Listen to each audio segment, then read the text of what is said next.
kembali lagi dengan kami. Saya Intan. Saya Ari. Kali ini kami akan membahas materi mengenai perubahan sosial dan budaya. Selamat menyaksikan.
Apa itu perubahan sosial budaya?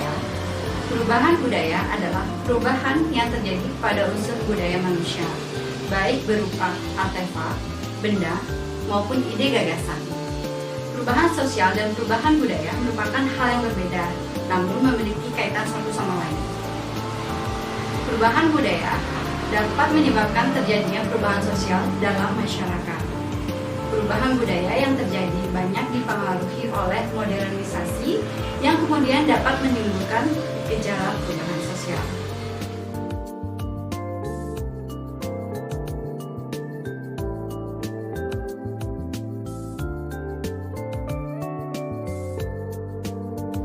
Selanjutnya, saya akan bahas mengenai penyebab dari perubahan sosial budaya.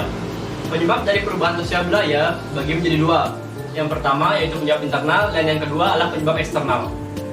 Penyebab internal yang pertama ialah perubahan jumlah penduduk. Contohnya ialah kondisi di mana penduduk desa pindah menuju penduduk kota. Kota pun menjadi ramai dan padat. Jumlah pengangguran pun meningkat yang berefek pada angka kriminalitas. Sedangkan di satu sisi keadaan desa menjadi sepi. Dulunya yang lahan pertanian ramai sekarang menjadi sepi dan lahan pertanian pun tidak difungsikan kembali. Tentu hal tersebut merubah pola perilaku masyarakat dari masing-masing kedua daerah tersebut. Kemudian yang kedua adalah penemuan baru atau inovasi.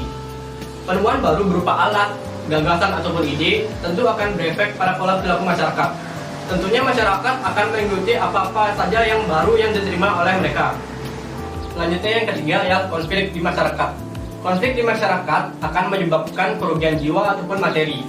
Nyawa-nyawa pun akan melayang, kemudian situasi sosial dan politik pun terganggu, serta ketertiban dan keamanan pun dirasa tidak nyaman bagi masyarakat. Tentunya hal tersebut akan berefek pada keadaan masyarakat hidup di daerah tersebut. Yang keempat ialah terjadinya pemberontakan di masyarakat. Terjadinya pemberontakan di masyarakat biasanya dikarenakan oleh masyarakat yang merasa tidak puas akan sistem kekuasaan yang berlaku. Contoh pemberontakan yang terjadi di masyarakat ialah tragedi Mei pada tahun 1998.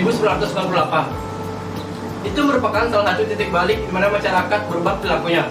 Hal tersebut ditandai dengan mulainya berani masyarakat mengkritisi cara kerja dari pemerintah. Selanjutnya ialah faktor eksternal. Faktor eksternal yang pertama ialah lingkungan alam yang berubah. Contohnya ialah bencana alam. Bencana alam mengakibatkan kerugian fisik, alamiah, ataupun hal yang dibuat oleh manusia. Jika terjadi perubahan tersebut, tentunya perilaku masyarakat ke depannya pun akan berubah. Penyebab eksternal yang kedua ialah peperangan. Peperangan ini sama halnya dengan konflik, namun jangkauannya lebih luas dan aspek yang diserang pun lebih besar. Maka struktur kehidupan pun akan berubah otomatis. Selanjutnya, penyebab eksternal yang ketiga ialah pengaruh dari budaya lain. Budaya dari daerah lain yang terlihat lebih modern dan kekinian biasanya selalu ingin ditiru oleh masyarakat, sehingga akan terjadi suatu perubahan masyarakat yang bertolak ukur pada kebudayaan baru tersebut.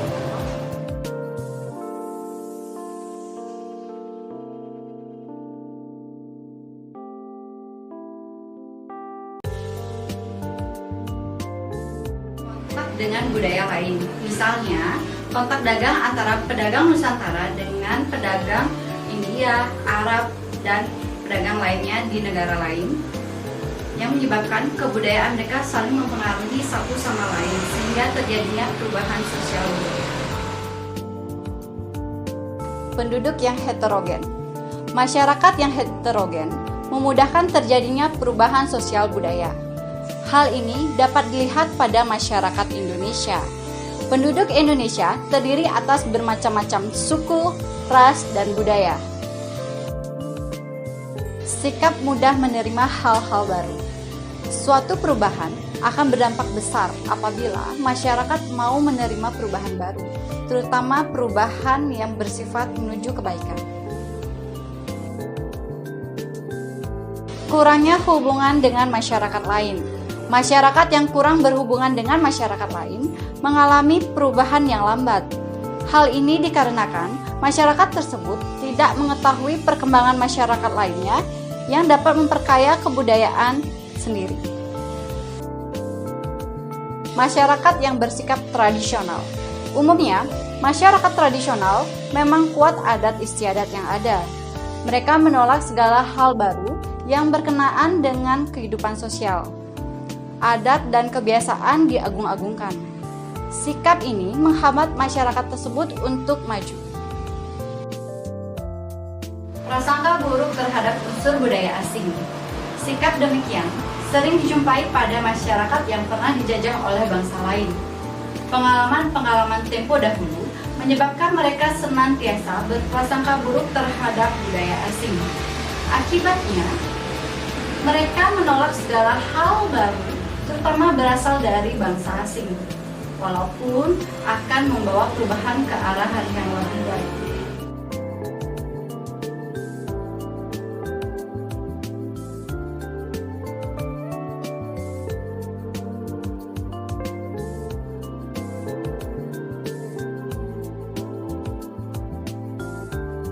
Positif diantaranya perubahan tata nilai atau sikap.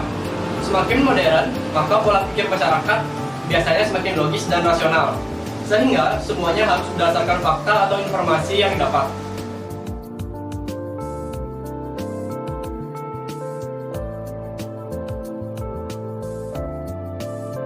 Nomor positif yang kedua ialah berkembangnya iptek. Ilmu pengetahuan dan teknologi yang semakin berkembang tentu akan menyebabkan perilaku masyarakat berubah. Masyarakat yang dulu susah mengerjakan sesuatu, seiring berjalannya modernisasi akan mudah dalam mengerjakan sesuatu karena dibantu oleh iptek tersebut.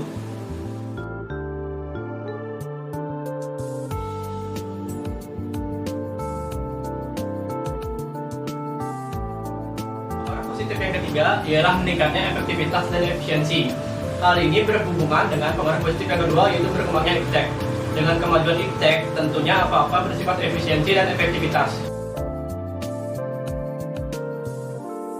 Selanjutnya ialah pengaruh negatif. Pengaruh negatif yang pertama ialah budaya kebaratan. Budaya kebaratan dinilai sebagai budaya yang sepenuhnya tidak patut ditiru oleh kita penganut budaya ketimuran. Dikarenakan kita yang penganut budaya ketimuran masih menjunjung tinggi nilai kesopanan dan kesusilaan di masyarakat.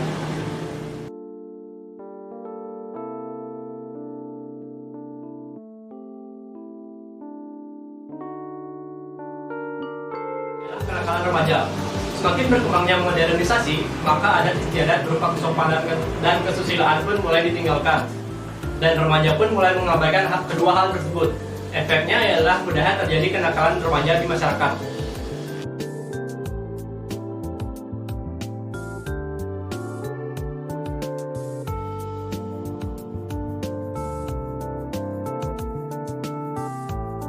Pengaruh negatif yang terakhir ialah individualisme yang semakin tinggi.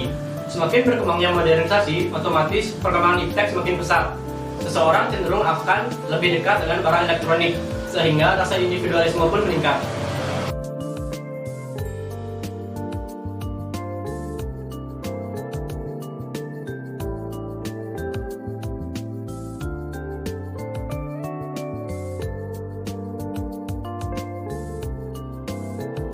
Sekian materi yang kami sampaikan.